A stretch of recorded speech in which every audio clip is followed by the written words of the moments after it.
सभी प्रेमियों को हरि ओम।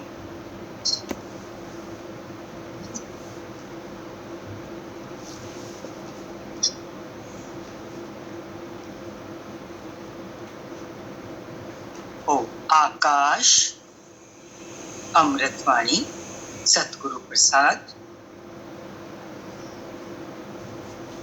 प्रेमी का प्रश्न है, भगवान कल आपने वाणी में बताया कि ज्ञान का टोकरा नहीं उठाओ, तो भगवान इसकी मीनिंग ये है क्या कि हमें गीता के श्लोक याद हैं या आपकी वाणी याद है?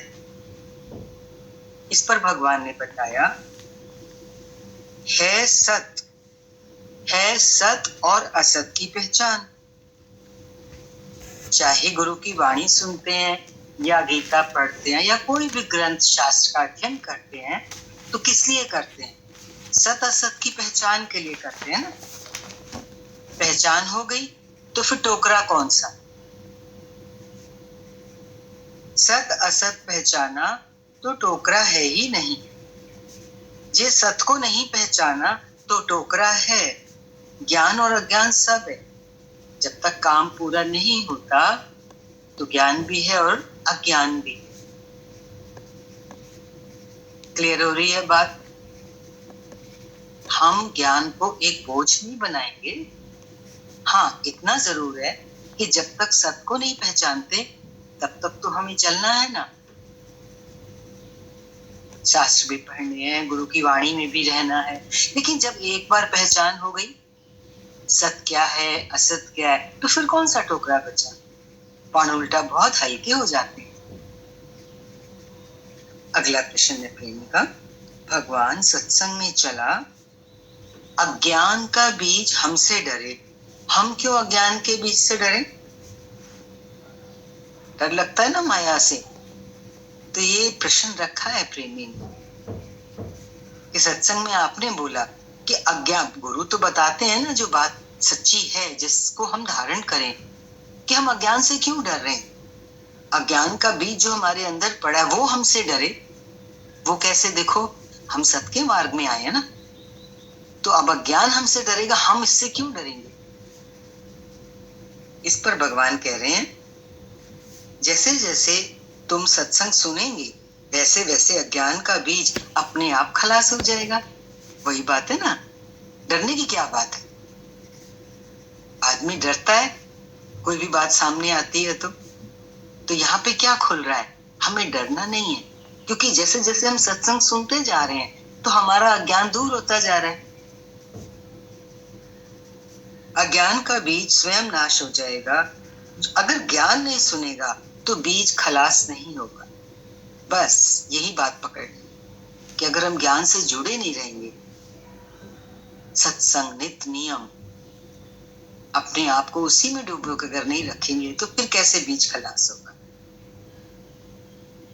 अगले प्रेमी का प्रश्न है, भगवान निश्चय करने की कोशिश करते हैं पर डर लगता है। निश्चय करने की कोशिश करते हैं पर डर लगता है। समझ आ रही है बात? कभी कभी सत्य के रास्ते आके भी एक घबराहट सी, कोई डर होता है, क्या होगा? ज्ञान के रास्ते आगे बढ़ के संसार ही ठीक है, अपने वाले ही अच्छे हैं, ये भ्रम आते हैं बीच बीच में। तो इस पर भगवान कह रहे हैं, ये द्वैत से डर रहता है। जो डर है ना वो ज्ञान के रास्ते आने पर डर नहीं, ज्ञान से डर नहीं है, इस रास्ते से डर नहीं है।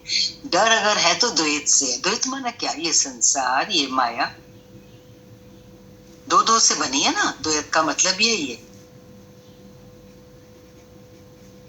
द्वैत से डर रहता है।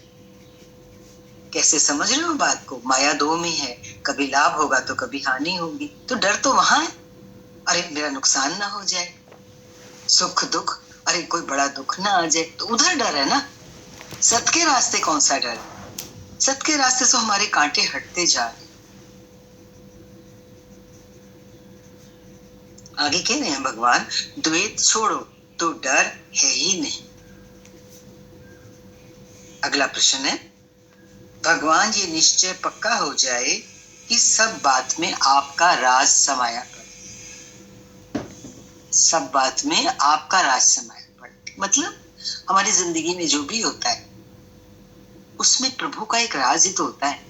माना क्या, भगवान जानते हैं कि इसका, इस जीव का इसी में लाभ है, इसका हित है इसमें, वही राज है ना। तो यही प्रश्न कर रहा है प्रेमी कि भगवान ये निश्चय पक्का हो जाए, क्योंकि जब कोई बात आती है ना जो हमसे उलट होती है तो वहां हमारा निश्चय डामाडोल हो जाता है कि हर बात में राज है, हर बात में भलाई है ना। ये प्रैक्टिकल सभी को लगता होगा। उस समय पर इस चीज को तरा के लाना कि जो उल्टा हो रहा है वो मेरे साथ अच्छा ही हो रहा, इसका निश्चय चाहता है प्रेमी कर। हम सबकी बात है, हम भी चाहते हैं ना कोई बात सामने आए तो हम इस निश्चय में रहें सब ठीक है और सब ठीक होगा। भगवान ने बोला ठीक है ना, चारों तरफ पक्का करो तो माया नहीं रहेगी। माया तो खलास होगी भी तभी, क्योंकि ये तो ऊपर नीचे होगी ही होगी। अगर हम निश्चय में होंगे कि जो हो रहा है वो ठीक हो रहा है तो बात खत्म, माया रहेगी नहीं। फिर प्रेमी ने कहा भगवान सत्संग में चला कि गुरु का ज्ञान 9वें खंड में रहेगा, तभी हमारा उद्धार होगा। इसको खोलिए। कभी कभी भगवान कोई वचन बोलते थे ना, भगवान की वाणी बहुत रफ्तार से लगातार चलती थी, तो भगवान तो बोल जाते थे, उनके तो अंदर से जैसे प्रवाह निकलता है। तो कभी कभी स्पष्टीकरण की जरूरत होती थी, तो बीच बीच में प्रेमी पूछते भी थे भगवान आपने एक बार बोला कि गुरु का ज्ञान 9वें खंड में रहेगा, तो इसका क्या मतलब है? तभी हमारा उद्धार होगा। ज्ञान 9वें खंड में रहेगा तो उद्धार होगा, इसका क्या मतलब है? तो देखो भगवान कहाँ से जवाब दे रहे हैं। भगवान कह रहे हैं जितनी भी हमारी कीर्ति होवे तो हम क्या खुश हो जाएंगे? 9वें खंड से मतलब समझ लें आज हम, ज्ञान हमको उठाता जाता है, उठाता जाता है, उठाता जाता है। उठते उठते कौन सी सीमा आ जाती है? यश कीर्ति की सीमा आ जाती है, प्रशंसा की। 4 लोग आपकी तारीफ करेंगे, आपने तो बहुत अच्छी वाणी सुनाई, आपकी वाणी से हमें बहुत लाभ हुआ, आपको नमस्कार करेंगे, आपकी महिमा भी कर सकते हैं। इससे ऊपर उठना है। इससे क्या, कई तल ऐसे आते हैं साधक की जिंदगी में जहां वो फंस सकता है। लेकिन ज्ञान कौन सा है? ज्ञान तो 9वें खंड का है। वो कौन सा खंड है? सचखंड। सचखंड जहां केवल एक सती सत्शेष रहता है, परमात्मा के सिवाय कुछ है ही नहीं। ये पहचान, ये स्थिति, तभी तो उद्धार होगा। किसी भी चीज में जरा भी अटक गए, कुछ भी सुखों में अटक गए, हम तो सत्संग गए, हमारी ये प्रकृति बहुत अच्छी हो गई, मैं ये चाहता था, मेरा वो काम हो गया, मेरा काम बहुत अच्छे से हो गया, ये तो फिर 9वें खंड से बहुत नीचे की चीज है। हम सत्संग में आए हैं, चल रहे हैं, हमारे जीवन में कुछ भी परिवर्तन आ रहे हैं, पॉजिटिव या नेगेटिव, हमें उनको नहीं, उनमें अटकना नहीं है, देखना ही नहीं है उनको। वो तो होता ही रहेगा हमारे कर्मों के अनुसार, प्रभु के विधि के विधान के अनुसार। रोज दिन निकलता है, रोज सूर्यास्त भी होता है, ऐसे तो हमारा जीवन है, रोज ही चलेगा ये तो। लेकिन हमें अगर गुरु का ज्ञान मिला है और उससे हमारा उद्धार होवे, इस बात के लिए हमें किस बात को पकड़ना है कि हमें 9वें खंड में रहना है। तो बस भगवान ने 9वां खंड क्लियर किया, जहां कुछ नहीं बचता, साधक को कुछ नहीं चाहिए, बहुत अच्छी और ऊंची स्थिति है, तभी तो उद्धार होगा ना। हम आखिर सत्संग में आए तो क्या लेने आए? रुपया, पैसा, टका, ये वो तो बहुत, तो कुछ ये तो प्रारब्ध से अपने आप ही मिल जाए। भगवान सबको दे रहा है, भर भर के दे रहा है। हम कभी भी इस बात में ना जाएं कि मुझे ये मिल जाए या मुझे कुछ, मेरा काम बहुत अच्छे से हो जाए। होता है मन में, सत्संग में आने के बाद भी रहती है ये बात, क्योंकि जिस प्रकृति में बैठे हैं वहां बहुत कुछ सामने आता है, वो व्यवहार है। उसके लिए भी अगर हम एक बार सत्संग में आ गए हैं तो भगवान हमें सद्बुद्धि देते हैं, उसको जो कुछ भी आ रहा है सामने उसको हैंडल करने के लिए और उसमें से फिर निकल जाने के लिए। निकलना है ना, दुनिया की किसी भी चीज में अटकना नहीं है, और इसमें ज्ञान से ही हमको हेल्प मिलती है। तो ऐसे जब हम चलेंगे, ज्ञान सहित हर चीज में से गुजरते चले जाएंगे, कहीं रुकेंगे नहीं, तो 9वें खंड में तो पहुंचेंगे। कहीं रुक गए, कई बार बताया माया क्या है, 3 चीजों का ही तो आकर्षण है, कामनी कंचन कीर्ति। इनमें से किसी चीज में भी अटक गए, रुक गए तो रुक गए, फिर 9वां खंड कहां? इन्हीं को तो पार करना है।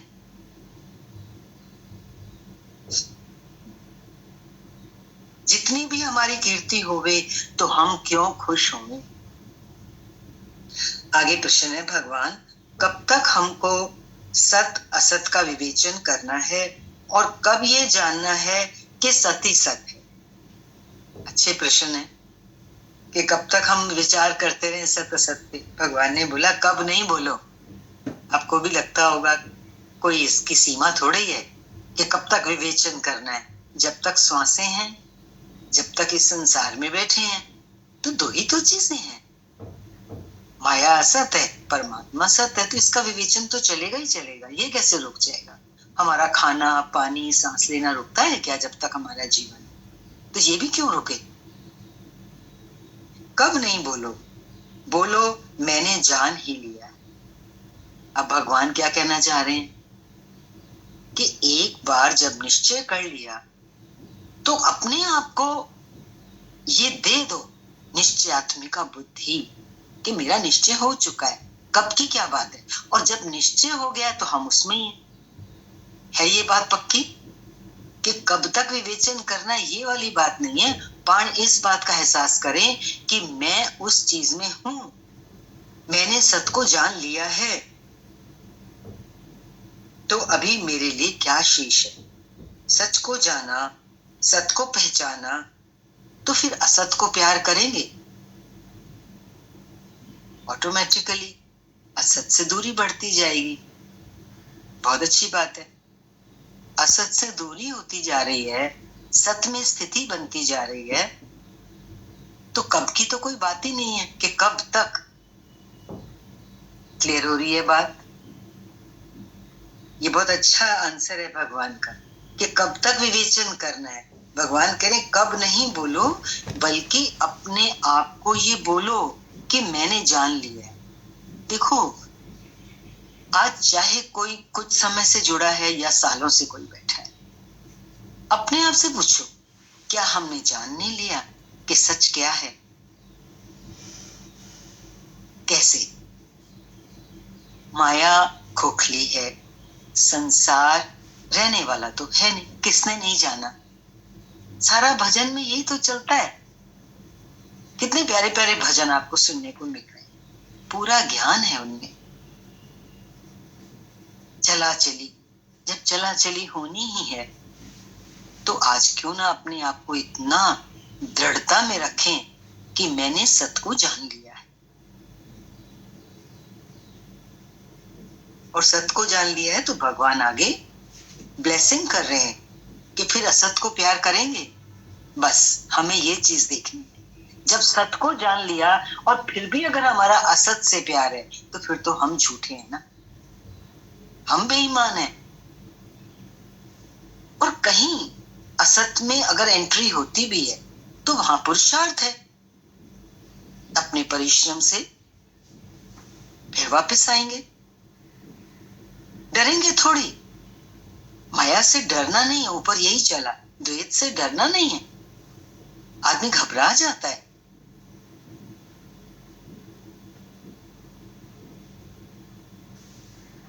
तो जब भगवान ने बोला ना फिर तुम असत को प्यार करेंगे क्या, तो प्रेमी ने बोला नहीं नहीं भगवान, हम असत को प्यार नहीं करेंगे। तो भगवान कह रहे हैं पीछे सत और असत दोनों आत्मा है। अभी विवेचन हो गया ना, अभी जो भी हमको हालत आई और शांति आई, तो वो कैसे शांति आई? ज्ञान से ना।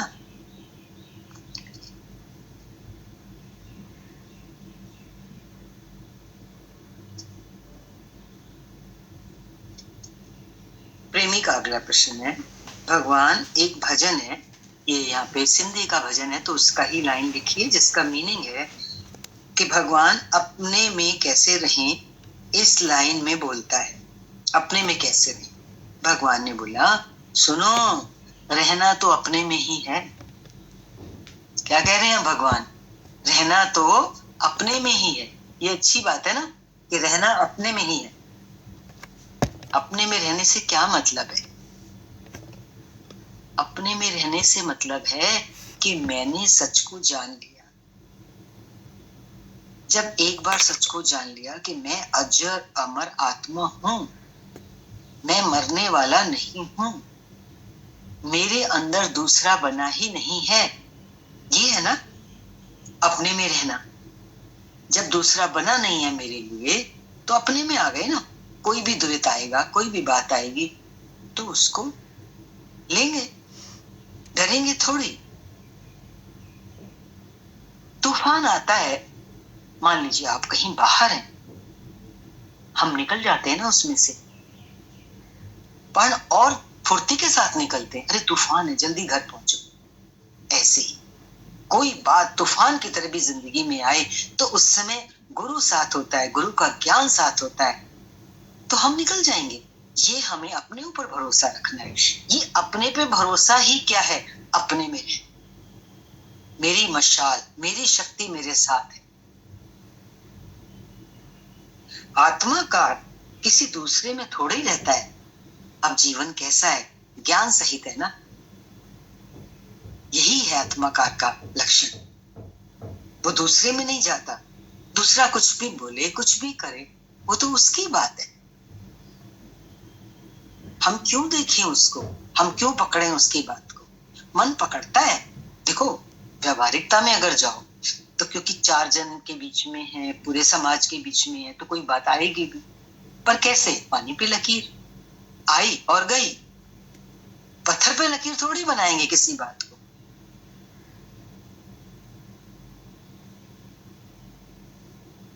आत्माकार किसी दूसरे में थोड़ी रहता है, अपने आप में रहता है ना। दूसरे में क्या है? वो भी मैं हूं, सब में।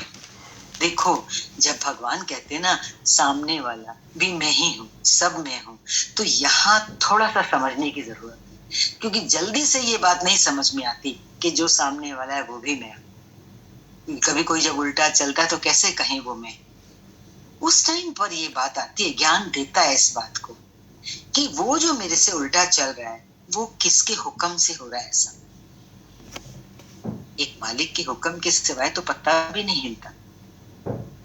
ये चीज हमको तरा के लानी है। और जब कुछ ऐसा दिखता है संसार में या माया में तो फिर दूसरी बात क्या पक्की करनी है?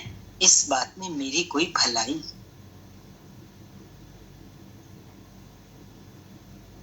सब मैं हूं, सब में मैं हूं, ये कैसे पक्का होगा कि सबके माध्यम से जो कुछ भी हो रहा है वो मेरे अच्छे के लिए हो रहा है। प्रेमी ने बोला भगवान अभी भी दूसरा दिख जाता है। वही बात आ रही है ना, प्रैक्टिकल व्यवहारिक बात जो सबकी बात है। दूसरा दिख जाता है। भगवान ने बोला तो तू कुत्ता बनना दूसरे जन।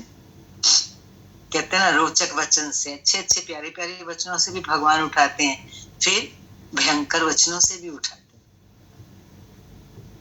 डराता है ना गुरु। मन को डराओ नहीं, गुरु क्या डराएगा? गुरु वचन देता ताकि हमारा मन डरे।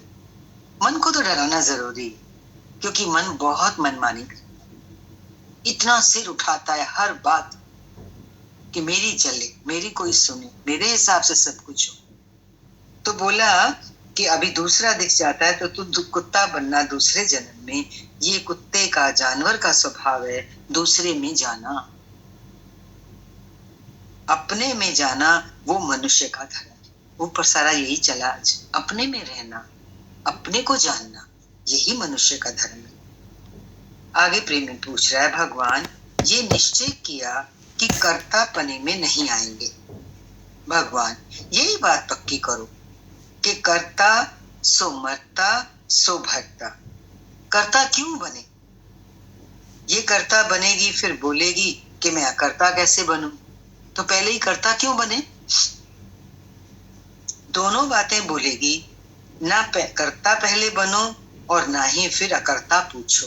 माना भगवान कहना यही चाह रहे हैं कि जाके अभ्यास ही इस बात का करो कि मैं करता नहीं।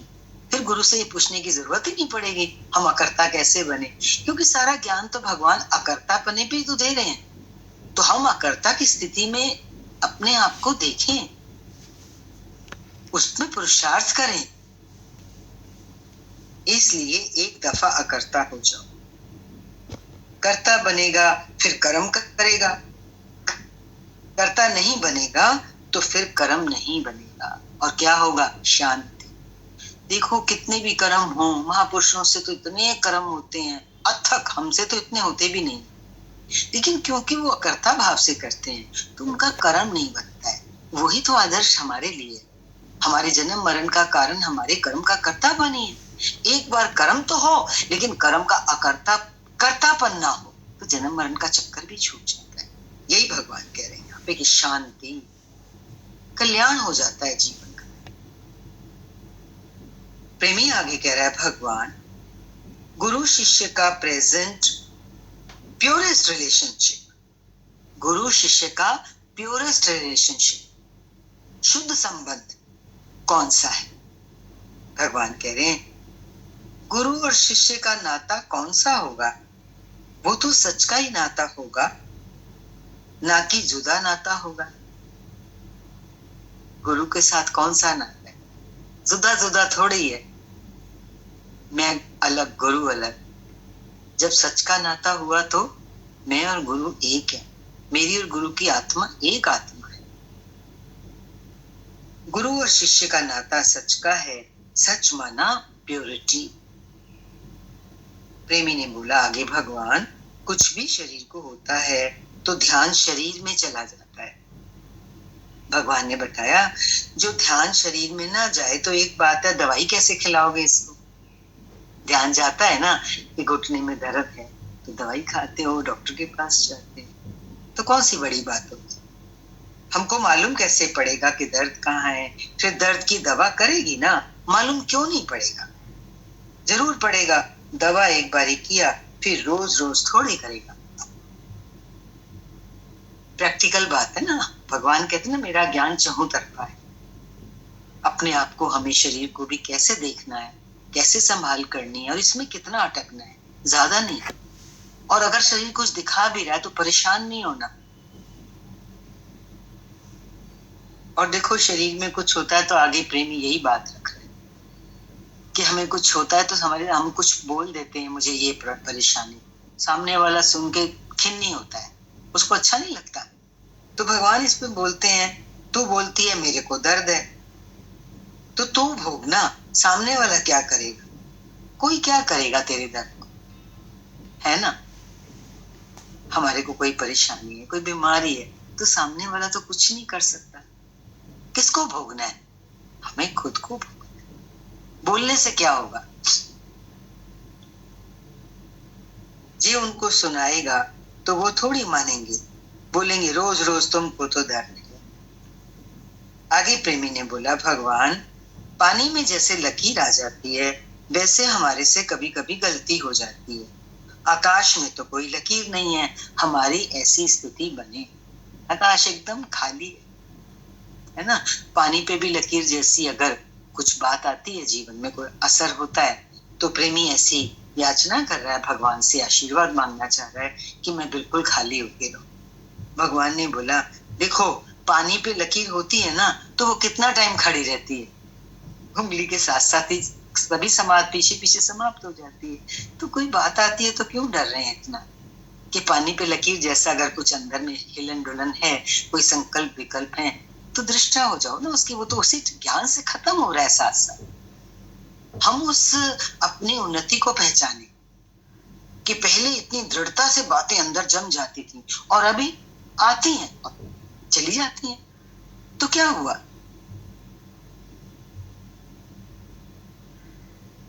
सप्रेस नहीं करो, जोरी से अपने को नहीं दबाओ, बस चलते चलो। घुटन थोड़ी करेंगे, अंदर में कोई बात आई है ना, होने दो, जो आ रहा है अंदर बस उसको दृष्टा होके देखो, उसे जाने। आगे प्रेमी कह रहा है भगवान सहज समाधि को खोलिए। ये भजन की एक लाइन है, सहज समाधि साधो। भगवान ने बोला ये भजन बहुत अच्छा है, बोलो।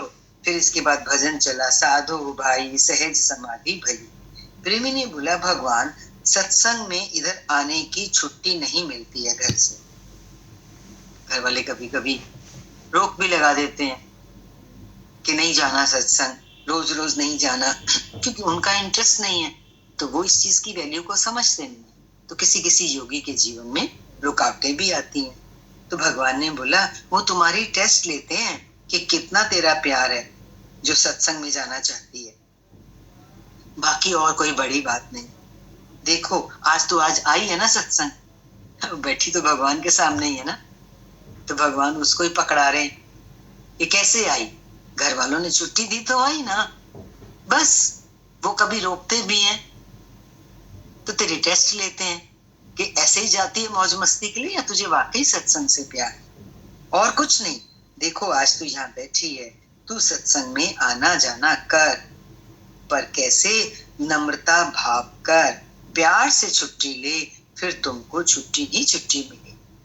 घर में कैसे चले, इस रास्ते को पकड़ना है तो उनका तो पूरा सहयोग करना, और वो भी कैसे, प्यार के साथ। छुट्टी भी लेनी है तो प्यार के साथ, नम्रता के साथ चले। ऐसे नहीं, अपना हक नहीं मांगना, हम तो अब सत्संग के हैं, हमें तो सत्संग जाना है, ये तरीका नहीं।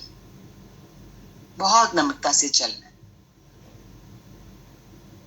प्रेमी ने बोला भगवान वाणी में आया कि तुम अकेला रहना, कोई तुम्हारे में मन न अटकाए, तो घर में हम अकेला कैसे नहीं।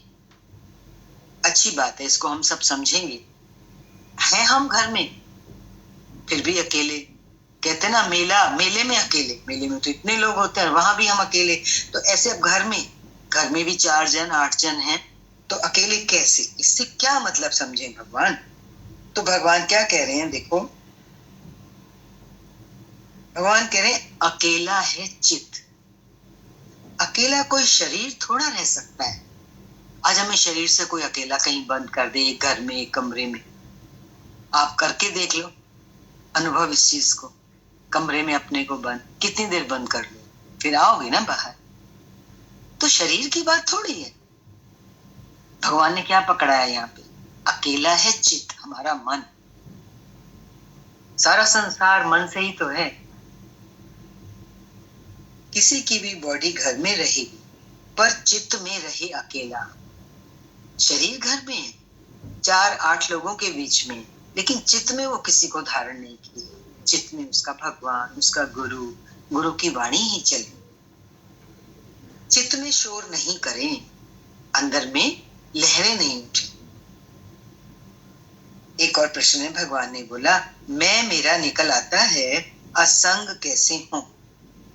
भगवान ने बोला निकल आता है तो निकलने नहीं दियो। बड़ी में बड़ी रुकावट तो क्या है परमार्थ के रास्ते? ये प्रश्न जो कर रहा है प्रेमी है, इसको तो धारण कर लो, मैं मेरा।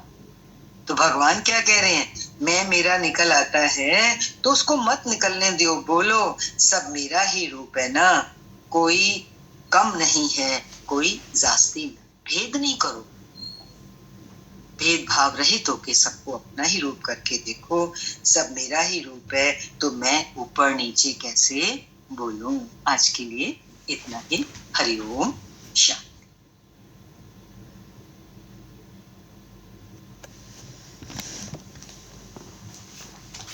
हरिओम आंटी जी। हरिओम आंटी जी, पहला पॉइंट बहुत अच्छा था कि वो ज्ञान का टोकरा हम लोग ऐसे वो बना लेते हैं कि थोड़ा सा सुन के अपने आप को ऐसे सोचते हैं कि मेरे अंदर तो ज्ञान का भंडार हो गया है, ठीक है। और ना फिर उसका कभी कभी बर्डन लेने लग जाते हैं अपने ही ऊपर, खुद ही का लिया हुआ। और वो बर्डन कब तक है? गुरु ने अच्छे से क्लियर करा कि जब तक हमें सत का ज्ञान नहीं है।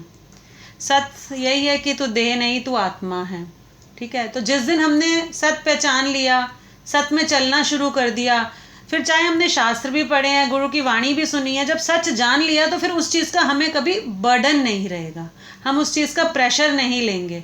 सब कुछ होता रहेगा और लाइटली हम चलते रहेंगे। उल्टे जब असल में ज्ञान में आ जाएंगे तो हम हल्के हो जाएंगे, फिर कोई भार और प्रेशर रह ही नहीं जाएगा। तो वो बस हमारे मन